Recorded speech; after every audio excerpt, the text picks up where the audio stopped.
সুপ্রিয় শিক্ষার্থীগণ, এর আগে তোমাদের আমি গ্রুপ কেমিস্ট্রি আলোচনা করতেই বলেছি 1 নম্বর এবং 2 নম্বর 1 নম্বর গ্রুপ এবং 2 নম্বর গ্রুপের অন্তর্ভুক্ত এস ব্লক এবং সেখানে 3 থেকে 12 পর্যন্ত গ্রুপগুলো হলো ডি ব্লক এবং 13 থেকে 18 পর্যন্ত মৌলগুলো হলো পি ব্লক। তা আজকে আমরা 13 নম্বর গ্রুপের মৌলগুলো আলোচনা করব। তাহলে বোঝা যাচ্ছে এটা পি ব্লক মৌল। এই পি ব্লক মৌলগুলো হলো কোন মৌলগুলোর যে বাইরে ইলেকট্রনটা যখন ক্রমান্বয়ে পিতে প্রবেশ করে সেগুলো হলো পি ব্লক মৌল। তো পি ব্লক মৌলের মধ্যে 13 নম্বর গ্রুপটা হলো, প্রথমটা হলো বোরন, অ্যালুমিনিয়াম, গ্যালিয়াম, ইন্ডিয়াম এবং থেলিয়াম ও নিহিডিয়াম। তো এখন এটা হলো অধাতু, এটা হলো 2 নম্বর পর্যায়ে।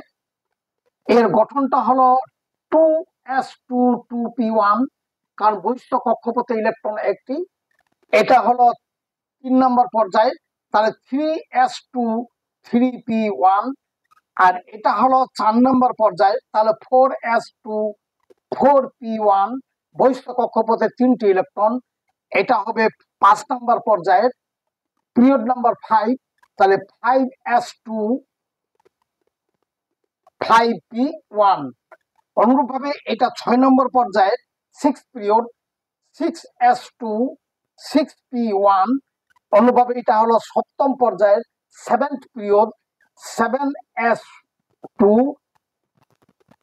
7p1, অর্থাৎ বহিস্থ কক্ষপথে 3টি করে ইলেকট্রন। এই হলো এদের মধ্যে বোরনের পারমাণবিক সংখ্যা হচ্ছে 5। এই 5-এর সঙ্গে যদি 8 যোগ করে এটা হলো 13, 13-র সঙ্গে 18 যোগ করলে এটা হচ্ছে 31, তারপরে হচ্ছে এটা 49, 18 যোগ করলে 32 যোগ করলে এটা হচ্ছে 81, আবার এটা 32 যোগ করলে হচ্ছে 113। এদের হচ্ছে পারমাণবিক সংখ্যা 5, 13, 49, 31, 49 এবং 81 ও 113।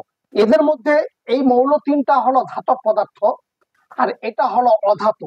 তোমরা জানো গ্রুপের প্রথম মৌলটা ব্যতিক্রম ধর্মী, অর্থাৎ পরিবারের প্রথম সন্তানটা ব্যতিক্রম ধর্মী। এখানেও ঠিক তাই, the first member of each group is the tremendous type, ব্যতিক্রম ধর্মী।